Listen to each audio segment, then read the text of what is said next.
Kita semua tahu bahwa gambar rumah dan sawah adalah gambar paling ikonik dalam sejarah menggambar umat manusia. Hampir dari kita semua pasti pernah, paling nggak ya sekali seumur hidup membuat gambar seperti ini. Tapi akan berbeda jika kita ngomongin soal gambar atau lukisan dari seorang seniman. Karya seniman kayak Leonardo da Vinci, Pablo Picasso, Raden Saleh, Daud Himawan sudah pasti punya kualitas yang luar biasa. Daud? Mana aja? Daud kan cuma gambar Ya, tapi bahkan seringkali nilai jual dari karya mereka bisa ditaksir ratusan hingga miliaran rupiah. Lalu pertanyaannya, apakah bisa seseorang yang cuma bisa gambar gunung dan sawah saja jadi seniman sukses kayak Raya? Dan jawabannya bisa kalian temukan dari kisah seorang pria di film ini. Jadi, begini ceritanya.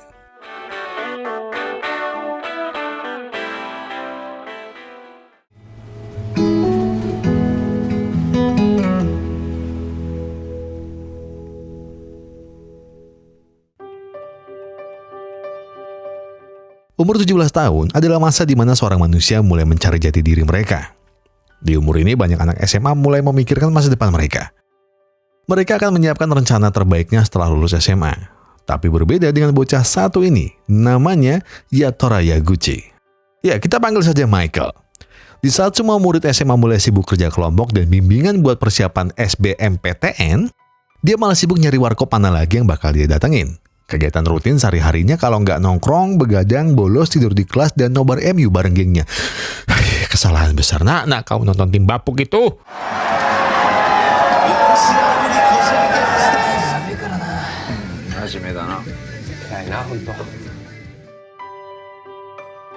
Meskipun begitu, bisa dibilang Michael adalah murid yang beruntung. Dia nggak pernah belajar dan cuma sibuk dengan dunianya sendiri. Tapi yang mengejutkan, nilainya di semester ini bisa membuat dia mendapat ranking 4 di kelasnya. Entah apa yang ia lakukan sampai bisa mendapatkan itu semua. Pertanyaan tersebut tidak hanya membuat teman-temannya bingung, tapi ya saya juga. Dan oleh karena itu, Michael hanya selalu menjawab bahwa itu semua rezeki anak soleha. Ulah Mike, kok soleha kan buat perempuan? Walaupun hobi nongkrong keluyuran sana-sini, Michael sebenarnya bukan berasal dari keluarga kaya raya. Ibunya hanyalah seorang pembantu rumah tangga, dan ayahnya cuma seorang tukang sapu jalanan. Menyadari kondisi keluarganya yang miskin, Michael sebenarnya peduli dan ingin membantu mereka. Namun masalahnya satu, Michael tidak sepintar teman-temannya. Ia juga menyadari bahwa ranking yang ia dapatkan juga hasil keberuntungan saja. Ibunya yang tahu bahwa anaknya bodoh berulang kali menuntut Michael agar bisa lolos tes PNS, atau paling enggak bisa jadi polisi, agar karir dan hidupnya bisa jauh lebih terjamin. Oleh sebab itu, target Michael seusai lulus SMA adalah masuk perguruan tinggi negeri unggulan, agar ia mampu meringankan beban kedua orang tuanya. Ia berjanji pada ibunya dan terlebih pada dirinya sendiri, bahwa ia akan belajar sungguh-sungguh dan mendapatkan beasiswa.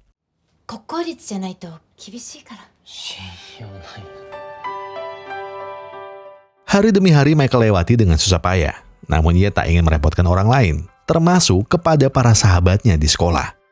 Karena ia tidak ingin merusak momen ceria para sahabatnya. Ia tidak pernah curhat soal keresahannya ini pada mereka. Ia hanya bisa menyimpannya sendiri dan berharap esok hari ia terbangun dengan beban yang jauh lebih ringan.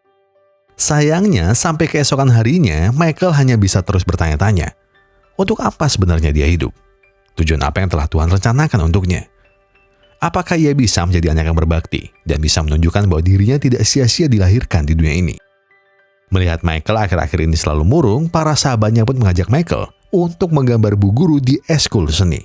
Dengar-dengar, banyak cewek cantiknya loh. Siapa? Cantor dulu, mau deh.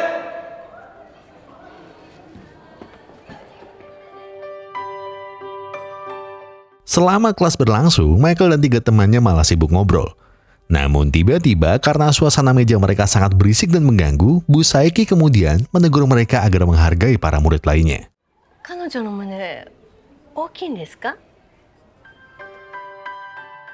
Setelah kelas selesai, Michael baru ingat ada barang yang ketinggalan di kelas. Namun ketika ia kembali, Michael malah terpikat dengan sebuah kanvas besar di hadapannya. Ia lalu membukanya, dan seketika lukisan yang indah itu telah mencuri hatinya. Tiba-tiba gadis yang melompat di koridor tadi muncul. Namanya Yuka, yang biasa dipanggil Yanto. Yuka yang datang tiba-tiba mengingatkan agar Michael tidak sembarangan menyentuh karya orang lain. Sebab kita tidak pernah tahu betapa susah dan getirnya seseorang melahirkan sebuah karya. Tetapi Michael heran, apa istimewanya sebuah lukisan sampai ia dilarang menyentuhnya? Mendengar perkataan Michael, Busaiki yang datang tiba-tiba pun bertanya, apakah Michael punya sesuatu yang berharga? Atau mungkin sebuah mimpi? Lagi-lagi, Michael hanya bisa terdiam mendengarnya, karena ia sendiri tidak tahu apa yang menjadi mimpinya. Pertanyaan yang Busaiki lontarkan tanpa sadar membuat Michael kepikiran. Bahkan saat berkumpul dengan teman-temannya, Michael juga merasa bahwa mungkin ia harus segera menjawab pertanyaan itu. Bukan demi Busaiki, namun mungkin demi dirinya sendiri.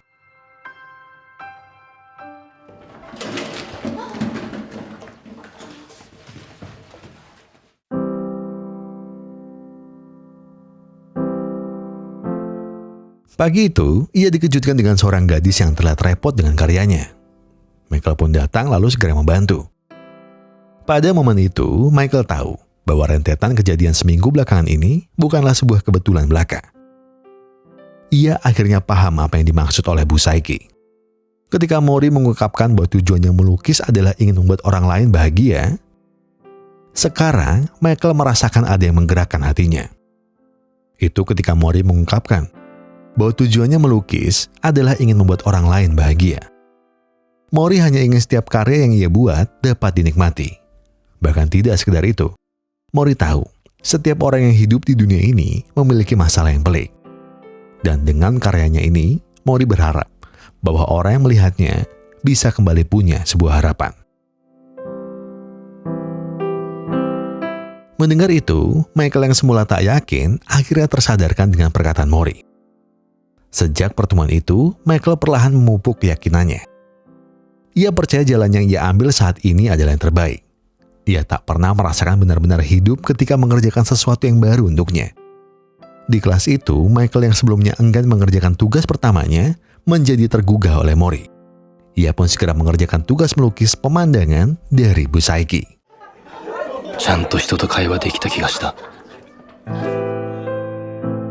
Dengan semangat menggebu-gebu, Michael tidak pernah melepaskan kuas, pensil maupun kertas gambar dari tangannya setiap hari.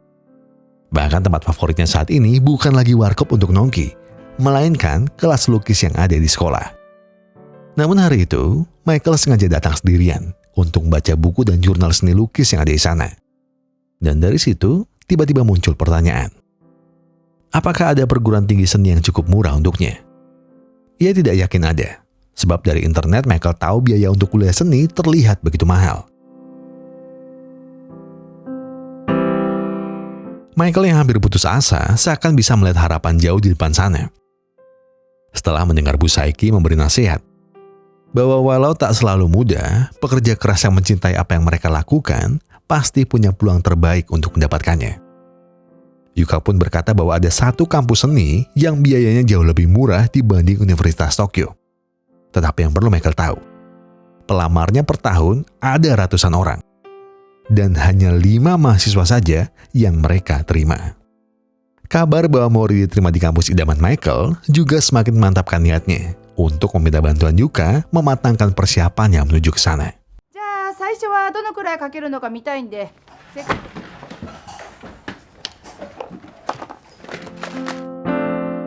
Oleh karenanya, Michael pun langsung ikut kursus melukis. Di sana ia akan dibimbing oleh seseorang bernama Oba, yang dikenal sebagai kurator dan guru seni terbaik seantero Jepang. Tugas pertama Michael di kelas Bu Oba adalah melukis patung di depannya. Perlu kalian tahu, kursus melukis ini bukan sembarang kursus. Banyak alumninya yang telah diterima di kampus seni ternama. Bukan hanya di Jepang, tapi juga di seluruh dunia. Jadi tidak heran jika mereka yang ada di sini adalah para jenius di bidangnya. Seperti Taka, calon pelukis brilian. Di sekolahnya ia selalu menjadi yang terbaik di kelas seni. Tapi bagi Michael, itu bukan alasannya untuk merasakan kecil hati. Baginya bakat bukanlah segalanya. Yang terpenting adalah terus bekerja keras dan tidak menyerah.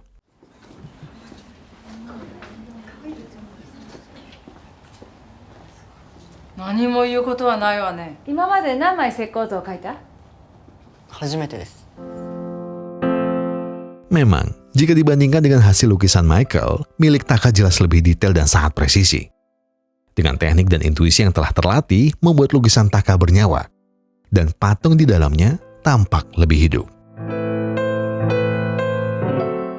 Selepas kelas, terlihat Michael dan Yuka berjalan pulang. Sepanjang perjalanan, Michael mengeluhkan hasil tugas pertamanya hari ini. Michael tak mengira bahwa melukis lebih sulit dari yang ia pikirkan. Yuka yang tak ingin Michael menyerah, menganggap Michael terlalu sibuk membandingkan dirinya dengan orang lain. Yuka menyindirnya. Apakah adil membandingkan manusia biasa dengan dewa yang tidak terjangkau? Di hari berikutnya, Michael yang telah bangkit kembali akhirnya menyadari satu hal penting yang harus selalu ia ingat jika ingin berkembang. Hal itu adalah kejeniusan Taka tak mungkin bisa ia kejar dalam hasil semalam. Mungkin saat ini Michael bukan siapa-siapa di hadapan Taka. Namun justru karena inilah Michael harus bekerja lebih keras sampai ia mencapai level jenius. ただ目の前のものを描いているだけ。芸大はさ、その人の目、個性、世界をどこよりも重視している大学なの。 Setelah mendengar saran Bu Oba untuk perbanyak referensi seninya, Michael mulai membiasakan diri datang ke galeri seni sendirian. Di sana, Michael terpana akan sebuah lukisan cat minyak yang abstrak. Ia yang masih mencari gaya terbaiknya, seakan menemukan jawaban yang ia nanti selama ini. Michael tidak menyerah di kelasnya. Walaupun kemampuannya masih jauh dari yang lain, Michael meyakini badai besar tidak akan pernah menumbangkan pohon yang kokoh. Namun sepertinya, tidak semua orang suka dengan perkembangan kita. Contohnya, Taka. Ia merasa bahwa jika Michael berkembang lebih jauh, kejeniusan Taka yang selama ini dipuja akan segera tergantikan. Tema ujian dari Bu Oba hari ini adalah koneksi. Semua murid diminta mengolah tema ini sesuai dengan interpretasi masing-masing. Namun, masalah berikutnya adalah ketika Bu Oba berkata bahwa lukisan Michael masih belum begitu sempurna.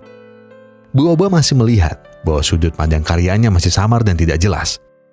Dan mungkin karena itulah imajinasinya terhalang dunia yang sempit dalam kepalanya sendiri. Keesokan harinya, sang ibu malah menginginkan Michael agar lebih fokus pada sekolah daripada mengurusi hobi melukisnya. Ibunya berkata bahwa memiliki hobi itu bagus. Tapi apakah Michael telah mempersiapkan diri untuk masuk kampus pilihan ibunya? Michael terdiam sejenak. Selagi ia tidak bisa berkata apapun, Michael kembali teringat tentang keputusannya ini.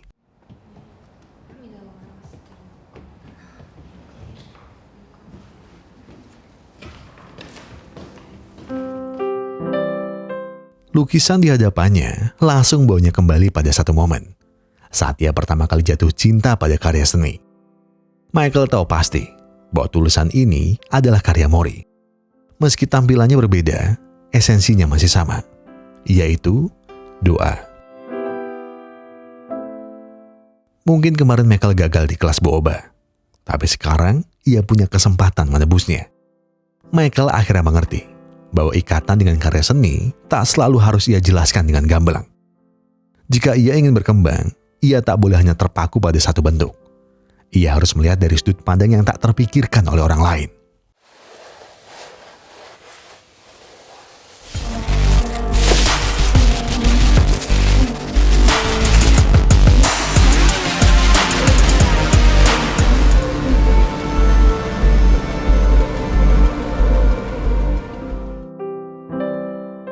Usaha Michael sejauh ini akhirnya membuahkan hasil yang sepadan. Selain masuk peringkat 5 besar, Bu Oba juga memuji karyanya. Bu Oba tak mengatakan karyanya telah sempurna, tapi setidaknya jauh lebih baik daripada sebelumnya. Lukisan Michael kali ini memiliki visi yang jelas. Dan karenanya, kelebihannya bisa menggugah pikiran orang lain. Berbeda dengan Michael dan teman-temannya, Taka yang selama ini selalu dipuji dan disanjung malah jatuh terperosok. Lukisannya malah berada di urutan ke-19. Taka yang malu tidak ingin berada di kelas itu terlalu lama. Ia merasa Michael sekarang adalah saingannya yang telah membuatnya dipermalukan seperti ini. Saat Michael hendak mengajaknya kembali ke kelas, Taka yang dikuasai emosi hanya bisa mundur. Seraya terus mengejek Michael yang hanya bagus soal kuantitas dan tidak bagus-bagus amat jika tentang kualitas. Michael bingung mengapa Taka sebegitu ambisiusnya mengejar kesempurnaan. Bukankah tak ada yang namanya sempurna dalam kesenian? Sebab jika kau merasa sempurna, kau takkan lagi belajar dan bertumbuh. Di rumah, sepulang Michael dari kelas hari ini, Michael tidak mengendorkan semangatnya sedikit pun. Ia merasa seperti ada kobaran api yang terus menyala dalam dirinya. Ia terus melukis dan melukis setiap hari. Namun di saat yang sama, Michael lupa menyimpan lembar pendaftaran ujian di tempat yang aman. Jadi, ketika ibunya masuk ke kamarnya, ia tidak sengaja melihat kertas itu.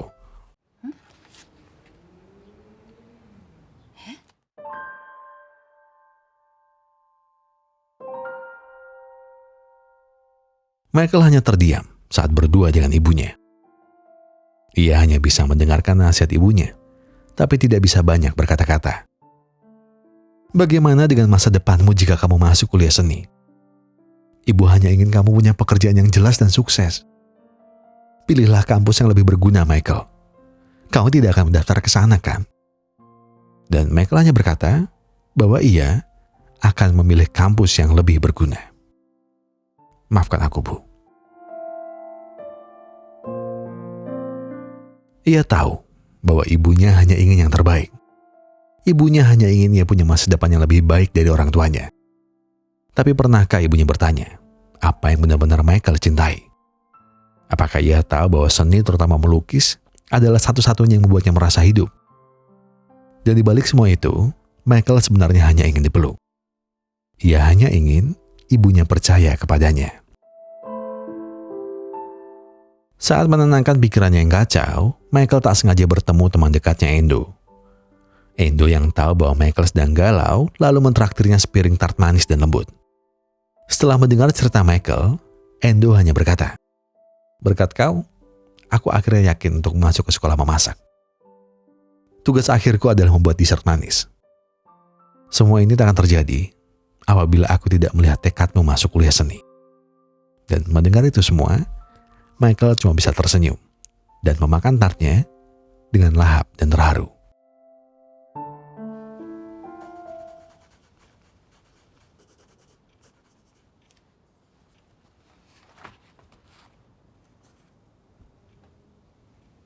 Kasa.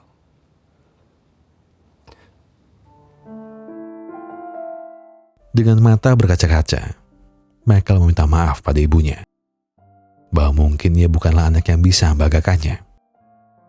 Ia meminta maaf kalau selama ini ia tidak pernah menemukan bakatnya sama sekali. Dan bahkan ia cuma anak bodoh yang tak pernah belajar dan hanya tahu bermain-main. Namun yang perlu ibunya tahu, ketika Michael melukis, jiwa dan pikirannya serasa terbang mengarungi dunia yang tak terbatas. Gairahnya mulai tumbuh, dan seakan Tuhan telah menciptakannya hanya untuk karya seni. Setelah malam yang hangat itu, Michael kini tak ragu lagi melukis di rumah. Kini gantian ibu dan ayahnya yang bekerja sama untuk menyiapkan bekal ujian Michael 2 hari lagi. Sehari sebelum ujian, sekaligus hari terakhir Michael dan teman-temannya kursus, Bu Oba memuji perkembangan pesat yang telah Michael lalui. Bu Oba hanya mengingat bahwa ujian masuk ke sana berlangsung selama 2 hari. Michael mesti ingat, di hari pertama, ia hanya diberi kesempatan 5 jam untuk melukis.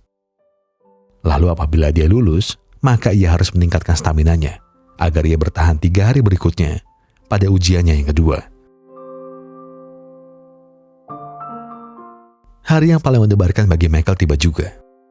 Saat ia hendak berangkat, Michael tidak menyangka bahwa orang tuanya telah menunggunya. Wajah mereka pagi ini terlihat begitu bahagia. Tanpa diduga, ayah dan ibunya memberikan bekal dan jimat yang sangat berarti. Michael masih sulit percaya bahwa ibunya berhasil luluh dan percaya padanya.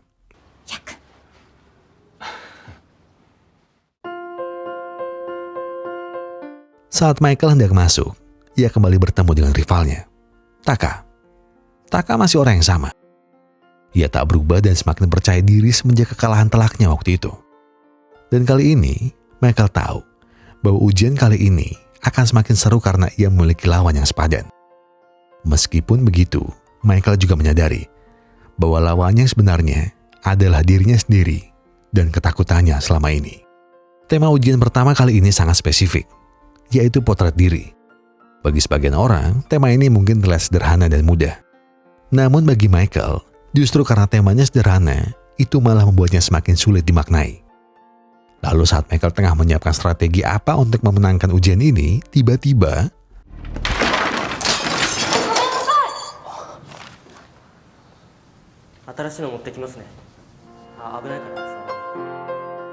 karena Michael telah belajar mengenali motivasi hidupnya, ia tak terganggu dengan insiden ini.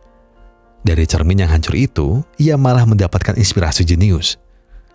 Ia tak sengaja melihat wajahnya yang tak beraturan dalam pecahannya. Dan saat itu juga, intuisi hatinya mulai bekerja. Saat waktu menunjukkan hampir pukul 3, Michael telah sampai hasil akhir terbaiknya. Ia yakin bahwa hasil ujiannya kali ini akan berhasil menarik perhatian para penguji.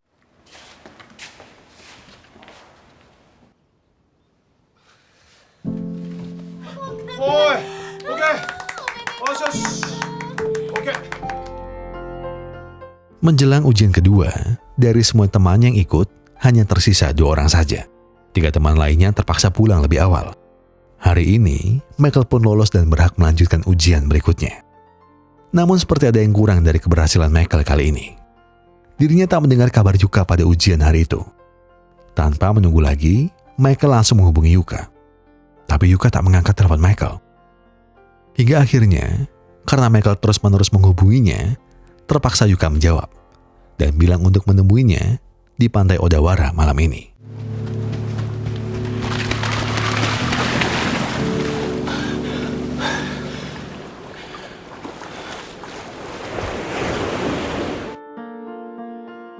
Yuka akhirnya bercerita bahwa selama ini alasan terbesarnya hidup sendiri karena ayahnya membenci pilihannya melukis. Ayahnya ingin Yuka masuk kampus perawat. Namun yang ayahnya tidak tahu, Yuka sebenarnya tak pernah suka menjadi seorang perawat. Yuka merasa bahwa selama ini ia terus menuruti keinginan ayahnya. Tetapi ayahnya tak pernah mau mengerti apa yang Yuka inginkan. Tidak ingin membuat Yuka menyalahkan dirinya sendiri, Michael pun juga bercerita bahwa sebenarnya dia juga punya ketakutan. Yang kulakukan hanyalah membandingkan diriku dengan orang lain. Sehingga terkadang aku mudah tersakiti hanya karena hal kecil yang tak kumiliki. Esok harinya, ujian kedua hari pertama telah dimulai. Rupanya kali ini Michael terlihat lebih matang dan tenang. Ia tidak tergesa-gesa menumpahkan warna dan membiarkan kuasnya menari di atas kanvas.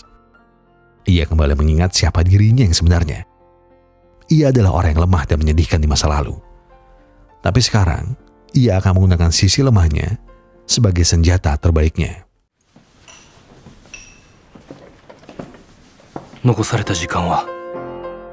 Jika hari pertama ia habiskan untuk mencari esensi dari lukisannya, maka di hari kedua ini, ia tidak ingin membuang waktunya lagi.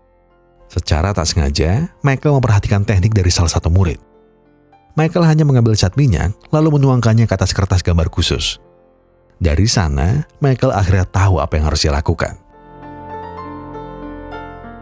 Setelah hari kedua terlewati, Michael bercerita pada teman-temannya bahwa ia masih belum melukis dan hanya membuat sketsa awalnya saja. Di sela obrolan mereka, Taka kembali meremehkan Michael yang tampak lesu. Taka kembali menghinanya dan berkata bahwa Taka akan menjadi yang terbaik. Dan Michael tak usah banyak berharap akan berhasil di ujian kedua.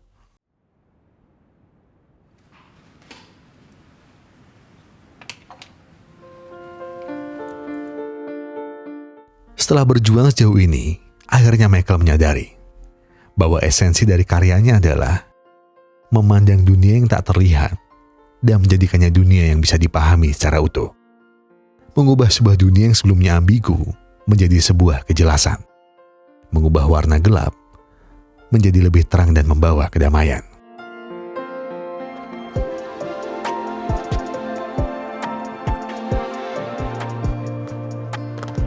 Demo, 書いて、ようやく本当の自分と向き合った。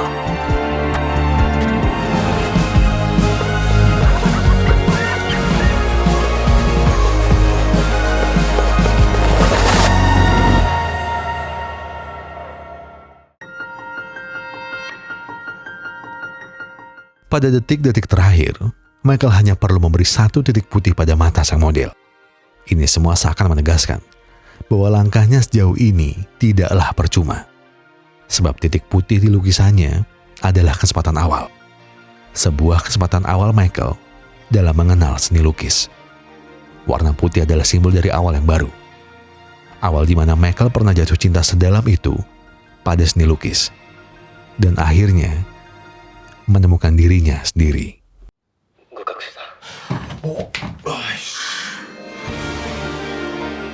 Pada hari pengumuman itu, dua teman Michael ternyata tidak lolos. Dan hanya Michael yang bisa lolos. Hadiah terbaiknya, Michael memang lolos untuk melanjutkan kuliah di kampus seni. Namun, Michael tak pernah membayangkan bahwa lukisan hasil ujian masuknya ternyata telah menarik perhatian seorang kolektor sultan kaya raya. Bahkan karya itu terjual dengan harga yang fantastis. Lukisannya terjual dengan harga 55 miliar yen atau setara 6 triliun rupiah. Ditambah lagi, lukisannya dikabarkan akan dipamerkan di sebuah galeri bergengsi di Eropa.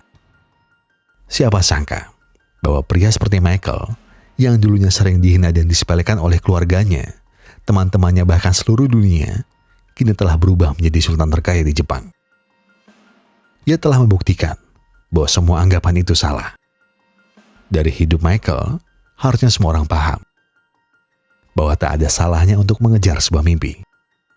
Dan seperti yang kita tahu, terkadang mimpi yang berhasil selalu berawal dari sebuah mimpi yang selalu ditertawakan oleh orang lain.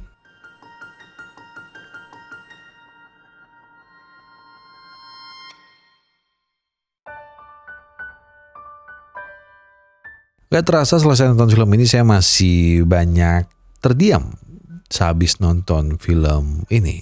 Ya karena ya saya yakin bahwa saya nggak sendiri sih. Maksudnya gini, saya yakin bahwa kalian juga pasti merasakan emosi yang kompleks dan bisa turut mendapat makna tentang perjuangan hidup dan mewujudkan sebuah mimpi. Dari perjuangan dan pengalaman hidup Michael, setidaknya di antara banyak makna yang bisa diambil, izinkan saya berbagi satu nilai penting bagi saya pribadi. Hidup di dunia ini memang tak pernah menyediakan jalan mudah untuk kita semua. Saya pun mengalaminya. Mungkin sebagian dari kalian tahu kalau udah berapa sering saya bercerita bagaimana proses saya dan teman-teman mendirikan dan merawat channel Sebatin. Bonyok dan hancur itu udah gak datang sekali dua kali. Perasaan sedih dan kecewa ya ada, selalu ada bahkan di perjalanan kami. Tapi kalian tahu gak? Bahwa dari banyaknya kegagalan itu, saya jadi bisa menghargai setiap proses belajar saya bersama teman-teman tim Epic Glory. Tanpa luka dan goresan selama perjalanan kami, mungkin hasil yang saat ini bisa kalian lihat akan bisa terjadi. Jadi kalau saat ini kalian sedang merasa sendirian dan tidak dianggap oleh siapa-siapa, dan gak ada yang percaya pada mimpi kalian, jangan ragu sedikit pun. Gak perlu memikirkan apa kata orang lain atas pilihan hidup kita. Ya karena mereka ngasih makan aja enggak. Karena akan sangat capek jika kita terus menyenangkan semua orang. Dan yang bisa kita lakukan adalah menghidupi mimpi kita. Dan percaya bahwa setiap keputusan yang kita ambil adalah yang terbaik. Jadilah seperti Michael, yang tak pernah menyerah, sekalipun masa depan masih terlihat jauh dan tidak mungkin kita gapai. Iya, kurang lebih seperti itulah. Banyak. Kalau mau saya ceritain kayaknya banyak di curhat saya. Dan for your info, ini itu live action dari anime terus yang diadaptasi dari manga juga, yang judulnya sama, Blue Period. Kalau saya nggak salah judulnya itu Blue Period. Ya ceritanya soal bocah yang nggak tahu dengan hidupnya itu mau gimana, terus tiba-tiba dia menemukan sesuatu dari seni lukis. Dari situlah dia benar-benar belajar dari nol dan mengorbankan semuanya. Dia berani bertaruh untuk harus masuk sana, harus bisa berhasil di situ. Dan ya saya tahu ini kayak sebuah cerita dongeng dan memangnya benar, cuma esensi yang diambil kayaknya kayak please lah, kalau kalian gagallah karena pilihan sendiri. Serius. Kalau kalian sudah memilih dan itu gagal, seenggaknya kalian sudah mencoba dan gagal karena pilihan kalian sendiri.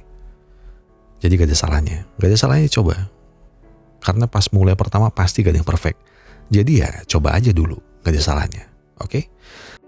Dan kalau dari kalian ada yang tertarik dengan Mbak Yuka ini, di film ini khususnya, di video ini khususnya, saya akan beritahu kalau Mbak ini aslinya mas-mas.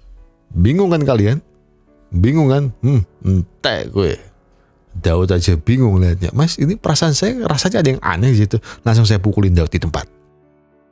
Ya, percaya atau enggak, Gang minta tolong liatin mukanya pas di film sama di aslinya. Tolong. Nah, ini mukanya. Masih tertarik kalian dengan Mas Yuka ini? Jadi dipikir baik-baik ya anak muda. Saya dan siapa lagi? Saya dan segenap tim Pusra Epic Glory mengucapkan terima kasih. Terima kasih buat kalian semua yang sudah menonton video ini sampai habis. Terima kasih buat kalian semua yang sudah memberikan like. Terima kasih buat kalian semua yang sudah memberikan komentar. Terima kasih buat kalian sudah men-subscribe. Dan juga terima kasih buat kalian yang sudah memencet tombol thanks-nya.